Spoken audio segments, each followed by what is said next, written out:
తెలంగాణ అసెంబ్లీలో సీఎం రేవంత్ రెడ్డి మాట్లాడుతున్నారు. ఇప్పుడు ఆ లైవ్ చూద్దాం. సందర్భంలో తెలంగాణ రాష్ట్రంలో ఉన్న లేదా ఆనాడు తెలంగాణ విముక్తి కోసం పోరాటం చేసిన గొప్ప వ్యక్తులను లేదా ప్రత్యేక తెలంగాణ రాష్ట్ర ఏర్పాటుకు కృషి చేసిన వాళ్ళను మనం స్మరించుకోవడం, వాళ్ళ పేర్లను మన విద్యా సంస్థలకు కానీ ప్రభుత్వ రంగ సంస్థలకు కానీ మనం పెట్టుకోవడం గత 10-11 సంవత్సరాల నుంచి జరుగుతున్న పరిణామాల అధ్యక్ష. అందులో భాగంగానే కొన్ని అంశాలను తమ ద్వారా కొన్ని వర్గాలకు అపోహలు కల్పించే ప్రయత్నం కొంతమంది చేస్తున్నారు. వాళ్ళు సభలో సభ్యులు కాదు కాబట్టి నేను వాళ్ళ పేర్లు తీసుకోదలుచుకోలేదు. కాకపోతే కేంద్ర ప్రభుత్వంలో బాధ్యతాయుతమైన బాధ్యత నిర్వహిస్తున్న వాళ్ళు కూడా ఈ రకంగా మాట్లాడడం అనేది తెలంగాణ సమాజానికి మంచిది కాదు. అందుకే ఆంధ్రప్రదేశ్ విభజన తర్వాత ఆంధ్రప్రదేశ్ భౌగోళిక ప్రాంతంలో ఉన్న విశ్వవిద్యాలయాలు ఆంధ్రప్రదేశ్కు, తెలంగాణ భౌగోళిక ప్రాంతంలో ఉన్న విశ్వవిద్యాలయాలు తెలంగాణకు వచ్చాయి. ఈ ప్రక్రియలో భాగంగానే యూనివర్సిటీ విశ్వవిద్యాలయాలకు కొత్త నామకరణాలు చేసుకోవడం జరిగింది. For example, doctor NTR university of health sciences ఉమ్మడి రాష్ట్రంలో విద్యా వైద్యానికి సంబంధించి హెల్త్ యూనివర్సిటీ పేరు doctor NTR university of health sciences ఉండే. ఆటోమేటిక్గా ఆంధ్రప్రదేశ్ ప్రభుత్వంలో ఏర్పడ్డ ఈ హెల్త్ యూనివర్సిటీ ఎన్టీఆర్ పేరున్న యూనివర్సిటీ ఆంధ్రప్రదేశ్కి వెళ్ళింది. తెలంగాణ కొత్తగా ఏర్పడ్డ రాష్ట్రము, ఈ కొత్తగా ఏర్పడ్డ రాష్ట్రంలో హెల్త్ యూనివర్సిటీకి మనము Kaloji Narayana Rao university of health sciences అని 2014లో మన నామకరణం చేసుకోవడం జరిగింది. దీని అర్థం ఎన్టీఆర్ పట్ల తెలంగాణ ప్రజలకు గౌరవం లేదనో, ఎన్టీఆర్ గారిని చిన్నచూపు చూడాలనో ప్రభుత్వాల ఆలోచన కాదు అధ్యక్ష. రెండు రాష్ట్రాలలో ఒకే పేరు మీద హెల్త్ యూనివర్సిటీస్ ఉన్నా, ఒకే పేరు మీద యూనివర్సిటీలను కొనసాగించిన పరిపాలనలో గందరగోళం రావడమే కాకుండా ప్రత్యేక తెలంగాణ రాష్ట్రము వీటిని మార్చుకోవాల్సిన నేపథ్యంలో NTR health university Kaloji Narayanarao health యూనివర్సిటీగా నామకరణం చేసుకోవడం జరిగింది అధ్యక్ష. అదేవిధంగా ఆచార్య ఎన్జీ రంగా అగ్రికల్చరల్ యూనివర్సిటీ, ఈ ఆచార్య ఎన్జీ రంగా అగ్రికల్చర్ యూనివర్సిటీని మనము ఈరోజు తెలంగాణ రాష్ట్రం ఏర్పడ్డ తర్వాత మనం స్పష్టంగా professor Jayashankar Telangana state agriculture యూనివర్సిటీగా నామకరణం చేసుకున్నాం.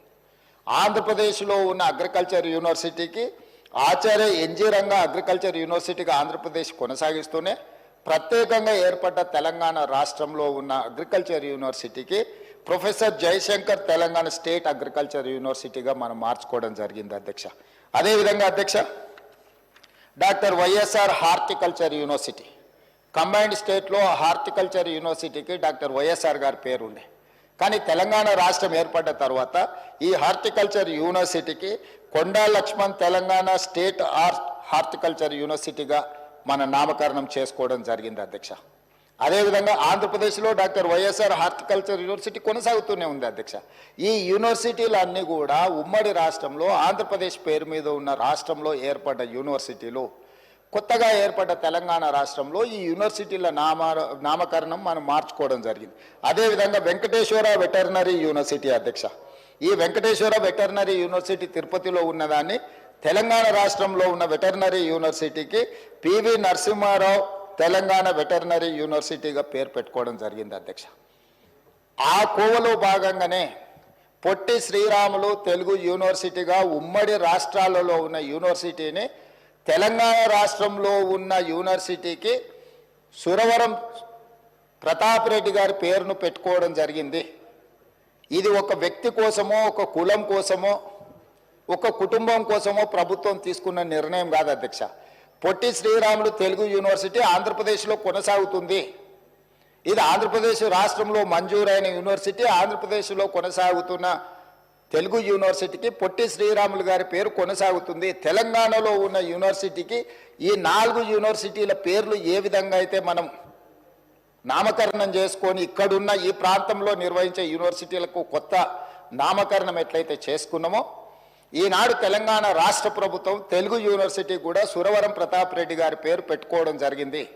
సురవరం ప్రతాప్ రెడ్డి గారి సేవల పట్ల వారు తెలంగాణ రాష్ట్రానికి సాయుధ రైతాంగ పోరాటానికి లేకపోతే నిజాంలకు వ్యతిరేకంగా వారు ఆనాడు గొప్ప కవులను తెలంగాణ ప్రాంతానికి అసలు భాషనే లేదు అన్న సందర్భంలో 354 మంది కవులను సమావేశాన్ని ఏర్పాటు చేసి దాని ఒక గ్రంథంగా తీసి గోల్కొండ పత్రికను వారు ప్రారంభించి తెలంగాణ ఉద్యమాన్ని ఆనాడు నిజాంకు వ్యతిరేకంగా చేసిన పోరాటాల్లో వారు ముందు బాగానే నిలబడి ముందుకు నడిపించారు అధ్యక్ష. అయితే ఈరోజు ఇదే కాదు అధ్యక్ష, ఇంకా 2-3 విషయాలు. ఇప్పుడు ఏపీఎస్ఆర్టీసీ ఉంది. ఏపీఎస్ఆర్టీసీ ఆంధ్రప్రదేశానికి పోయింది. తెలంగాణ రాష్ట్రం ఏర్పడ్డ తర్వాత రోడ్డు రవాణా సంస్థను టీజీఎస్ఆర్టీసీగా మనం పేరు మార్చుకున్నాం అధ్యక్ష. అదేవిధంగా ఏపీఐఐసి ఆంధ్రప్రదేశ్ ఇండస్ట్రియల్ ఇన్ఫ్రాస్ట్రక్చర్ కార్పొరేషన్ని అది ఆంధ్రప్రదేశ్కి వెళ్ళిపోయింది. తెలంగాణ రాష్ట్రం టీజీఐఐసి కింద తెలంగాణ ఇండస్ట్రియల్ ఇన్ఫ్రాస్ట్రక్చర్ కార్పొరేషన్ కింద మనం పేరు మార్చుకున్నాం అధ్యక్ష. అదేవిధంగా ఈరోజు మనము public service commission APPSC Andhra Pradesh public service కమిషన్ని తెలంగాణ పబ్లిక్ సర్వీస్ కమిషన్గా మనం పేరు మార్చుకున్నాం అధ్యక్ష. ఇవన్నీ తెలంగాణ రాష్ట్రం ఏర్పడి తెలంగాణ రాష్ట్రం యొక్క మనుగడను మనం ఉనికిలోకి తీసుకొచ్చిన తర్వాత మన రాష్ట్రానికి వచ్చిన పరిపాలనలో భాగంగా వచ్చిన యూనివర్సిటీలు కావచ్చు, సంస్థలు కావచ్చు, తెలంగాణ రాష్ట్రానికి ప్రత్యేకంగా గుర్తింపు ఉండాలి, యూనివర్సిటీలకు ప్రత్యేక నామకరణం ఉండాలి. ఒకే పేరు మీద 2 ప్రాంతాలలో యూనివర్సిటీలు ఉంటే గందరగోళం వస్తుంది అధ్యక్ష పరిపాలనలో. ఆంధ్రప్రదేశ్ అనేది ఒక ప్రత్యేక రాష్ట్రం, తెలంగాణ అనేది ఇంకొక ప్రత్యేక రాష్ట్రం. ప్రత్యేక రాష్ట్రంగా ఉన్న తెలంగాణలో ఉన్న యూనివర్సిటీలకు ప్రత్యేకమైన నామకరణం ఉండాలన్న ఆలోచనతోనే పొట్టి శ్రీరాములు గారి పేరు స్థానంలో సురవరం ప్రతాప్ రెడ్డి గారి పేరుని ఈరోజు ప్రతిపాదించారు. కాకపోతే కొంతమంది బయట ఎట్లా మాట్లాడుతున్నారంటే ఈ ప్రభుత్వానికి లేకపోతే ముఖ్యమంత్రికి ఒక కులం పట్లనో ఒక వ్యక్తి పట్లనో వారికి ప్రత్యేకమైన అభిమానం ఉంది. అధ్యక్ష, నాకు అదే ఉంటే కోటి ఉమెన్స్ కాలేజీని యూనివర్సిటీ చేస్తే వీరనారి చాకలి ఐలమ్మ మహిళా యూనివర్సిటీ కింద ఎందుకు నామకరణం చేస్తే అధ్యక్ష? అదేవిధంగా ఉమ్మడి రాష్ట్రంలో Indian institute of handloom technology okay university ఉంటే అది ఆంధ్రప్రదేశ్ నెల్లూరులో ఉంటే నేను వచ్చిన తర్వాత కేంద్ర ప్రభుత్వాన్ని కలిసి ఆ యూనివర్సిటీని కొత్త యూనివర్సిటీ తెలంగాణకి ఇండియన్ ఇన్స్టిట్యూట్ ఆఫ్ హ్యాండ్లూమ్ టెక్నాలజీని మంజూరు చేయించుకొని దానికి కొండా లక్ష్మణ్ బాపూజీ గారి పేరును పెట్టినాం అధ్యక్ష. విజ్ఞతతో విశాల ప్రయోజనాల కోసం ఈరోజు రాష్ట్ర ప్రభుత్వం తీసుకుంటున్న నిర్ణయాలను బాధ్యతాయుతమైన వ్యక్తులు కేంద్ర ప్రభుత్వంలో బాధ్యతలు నిర్వహిస్తున్న వాళ్ళు కులాన్ని ఆపాదించి ఒక కులాన్ని కించపరిచే విధంగా మాట్లాడడం భావ్యం కాదు అధ్యక్ష. వారు కించపరుస్తున్న కులము వారికి వాళ్ళ నియోజకవర్గంలో ఓట్లు వేయలేదా అధ్యక్ష? ఏ కులాన్ని కించపరిచినా కూడా ఈ ప్రభుత్వం చూస్తూ ఊరుకోదు. ఇది మంచి పద్ధతి కాదు. కులాల వారిగా విభజించి రాజకీయ ప్రయోజనం పొందాలి అని ఎవరైనా ఆలోచన చేస్తే ఈ సభ అందరం కలిసికట్టుగా దాన్ని తిరస్కరించాల్సిన అవసరం ఉన్నది అధ్యక్ష. ఇట్లాంటి ఆలోచనలు మంచిది కాదు. తెలంగాణ సమాజానికి కుల ప్రాతిపదికనో మత ప్రాతిపదికనో విభజించి రాజకీయ ప్రయోజనం పొందాలని ఎవరైనా అనుకుంటే అది తప్పు అధ్యక్ష. అదేవిధంగా ఇంకొక ఈ సందర్భంగా ఒక అంశాన్ని నేను గుర్తు చేయదలుచుకున్నాను అధ్యక్ష. సరే, వారు ఇక్కడ లేరు, వారి పేరు ఎందుకు ప్రస్తావిస్తలేను అంటే సభలో లేని సభ్యుల పేర్లు ప్రస్తావించడం నాకు ఇష్టం లేదు. కాకపోతే అహ్మదాబాదులో ఒక స్టేడియం సర్దార్ వల్లభాయ్ పటేల్ గారి పేరు మీద ఉండే అధ్యక్ష. స్టేడియం సర్దార్ వల్లభాయ్ పటేల్ గారి పేరు మీద ఉన్న స్టేడియం. సర్దార్ వల్లభాయ్ పటేల్ అంటే ఉక్కు మనిషి, స్వతంత్రం కోసం కొట్లాడిన కాంగ్రెస్ పార్టీ అధ్యక్షుడు. అట్లాంటి సర్దార్ వల్లభాయ్ పటేల్ పేరు మీద ఉన్న స్టేడియంని నరేంద్ర మోడీ స్టేడియంగా పేరు మార్చింది అధ్యక్ష. దేశ స్వతంత్రం కోసం కొట్లాడిన సర్దార్ వల్లభాయ్ పటేల్ పేరు తీసి నరేంద్ర మోడీ గారి పేరు పెట్టింది గుజరాత్లో సంఘటన జరిగింది అధ్యక్ష. మేము అట్లాంటి తప్పిదం చేయలేదు అధ్యక్ష, చెయ్యం. మాకు అట్లాంటి ఆలోచన లేదు. ఈ రాష్ట్రంలో ఎప్పుడూ జరగనట్టుగా మొదటిసారి ఏదో ఈ ప్రభుత్వం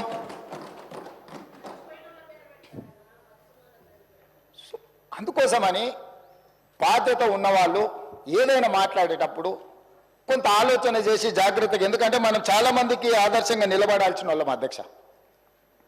కాబట్టి దయచేసి ఈ సభలో నా విన్నపం ఒక్కటే సభ్యులకు, పరిపాలనలో భాగంగానే ఎన్టీఆర్ హెల్త్ యూనివర్సిటీ కావచ్చు, లేకపోతే అగ్రికల్చర్ యూనివర్సిటీ కావచ్చు, లేకపోతే హార్టికల్చర్ యూనివర్సిటీ కావచ్చు, లేకపోతే వెటర్నరీ యూనివర్సిటీ కావచ్చు, ఈరోజు తెలుగు యూనివర్సిటీ కావచ్చు, ఇవన్నీ కూడా పరిపాలనలో భాగంగానే రెండు రాష్ట్రాలలో ఒకే పేరు మీద యూనివర్సిటీలు కానీ ఒకే పేరు మీద సంస్థలు ఉండడం వల్ల పరిపాలనాపరమైన సమస్యలు ఉత్పన్నమయ్యే అవకాశం ఉంది. ఆ సమస్యల్ని పరిష్కరించడం కోసమే తెలంగాణ రాష్ట్రంలో నిర్వహిస్తున్న యూనివర్సిటీలకు కానీ సంస్థలకు కానీ తెలంగాణకు సంబంధించిన పేర్లు పెడుతున్నాము. అదేవిధంగా పొట్టి శ్రీరాములు గారి పట్ల కానీ పెద్దలు మాజీ ముఖ్యమంత్రి మాజీ గవర్నర్ రోసయ్య గారి పట్ల కానీ ఆర్యవైశ్య సమాజం పట్ల కానీ ప్రభుత్వానికి అపారమైన గౌరవము, నమ్మకము, విశ్వాసం ఉన్నది. అందుకే ఈ సభ ద్వారా తమరి అనుమతి ద్వారా ఈ మధ్యలోనే నరేంద్ర మోడీ గారు మేమందరం కలిసి చర్లపల్లి రైల్వే స్టేషన్ను పెద్ద ఒక హబ్ను ప్రారంభించుకున్నాం అధ్యక్ష. సికింద్రాబాదు, కాచిగూడ, నాంపల్లి రైల్వే స్టేషన్ల కంటే కూడా ఒక పెద్ద చర్లపల్లిలో ఒక పెద్ద రైల్వే స్టేషన్ని ప్రారంభించుకున్నాం అధ్యక్ష. నేను కేంద్ర ప్రభుత్వానికి కిషన్ రెడ్డి గారికి పెద్దలు బండి సంజయ్ గారికి లేఖ రాయబోతున్నా. ఆ చర్లపల్లి టర్మినల్కి పొట్టి శ్రీరాములు గారి పేరు పెట్టుకొని వారికి దేశం పట్ల ఉన్న భక్తి, దేశం కోసం వారు చేసిన త్యాగాలను గుర్తు చేసుకుందాం. తెలంగాణ హైదరాబాద్ నగరంలో పొట్టి శ్రీరాములు పేరు ఆ చర్లపల్లి టర్మినల్కి మనం పెట్టుకుందాం. కిషన్ రెడ్డి గారిని, బండి సంజయ్ గారిని నేను విజ్ఞప్తి చేస్తున్నా, కేంద్ర ప్రభుత్వం నుంచి అనుమతి తీసుకొచ్చి చర్లపల్లి రైల్వే టర్మినల్కి మనం పొట్టి శ్రీరాములు గారి పేరు పెట్టుకుందాం అధ్యక్ష. అదేవిధంగా నేను అధికారులకు ఆదేశాలు ఇస్తున్నా. మనకు బల్కంపేట్ నేచర్ క్యూర్ హాస్పిటల్ ఉన్నది అధ్యక్ష. రోసయ్య గారి ఇంటికి కాస్త దూరంలో ఉంటుంది నేచర్ క్యూర్. దానికి రోసయ్య గారి పేరు పెట్టడమే కాకుండా పెద్దలు రోసయ్య గారి విగ్రహాన్ని అక్కడ పెద్ద ఎత్తున పెట్టుకొని వారి వర్ధంతులు, జయంతులు నిర్వహించడానికి అధికారికంగా రాష్ట్ర ప్రభుత్వం అన్ని అధికారిక వర్ధంతి, జయంతి కార్యక్రమాలను ప్రభుత్వం చేపడుతుంది. వారు ఉమ్మడి రాష్ట్రానికి 16 సార్లు బడ్జెట్ ప్రవేశపెట్టిన సుదీర్ఘమైన అనుభవజ్ఞులు. ముఖ్యమంత్రిగా, గవర్నర్గా ఎనలేని సేవలు అందించిన వారు ఒక సందర్భంలో మాట్లాడుతూ, నేను పూర్తిగా హైదరాబాద్కు వచ్చిన చీరాలలో నాకేమీ లేదు, నేను మొత్తం హైదరాబాద్ వాసిని, నేను హైదరాబాద్లోనే ఉంటున్నాను పెద్దలు రోసయ్య గారు చెప్పారు. వారి పట్ల మా అందరికి ఇక్కడ ఉన్న సభ్యులకు, ఇంక్లూడింగ్ మా పెద్దలు దామోదర రాజనరసింహ గారికి, ఇక్కడ ఉన్న మిత్రులకు ఎవ్వరికి కూడా భిన్నాభిప్రాయాలు లేవు. రోసయ్య గారు చేసిన సేవలకు గుర్తింపుగా మనకు బల్కంపేటలో ఉన్న నేచర్ క్యూర్ హాస్పిటల్కు రోసయ్య గారి పేరు పెట్టడం ప్రకృతి వైద్య చికిత్సాలయం. వారి వల్ల ఇక్కడ ఆర్థికంగా, ఆరోగ్యపరంగా ఎవరు వెళ్ళినా కూడా పెద్దలు రోసయ్య గారిని స్మరించుకునే విధంగా వాటికి పేరు పెట్టడమే కాదు, రోసయ్య గారి విగ్రహాన్ని కూడా అక్కడ పెట్టి ఒక మంచి అభివృద్ధి కార్యక్రమాలు చేపడదాం. నేను ఇక్కడి నుంచి అధికారులకు ఆదేశాలు ఇస్తున్నా. రోసయ్య గారి యొక్క సేవలను కూడా కీర్తించుకునే విధంగా తెలంగాణ రాష్ట్ర ప్రభుత్వానికి ఆర్యవైశ్యుల పట్ల ఉన్న ప్రత్యేకమైన అభిమానాన్ని ఈ రెండు చర్యల ద్వారా మనం నిరూపించుకుందామని తెలియజేస్తూ అనుమతి ఇచ్చినందుకు మీకు ధన్యవాదాలు తెలియజేస్తున్నా అధ్యక్ష.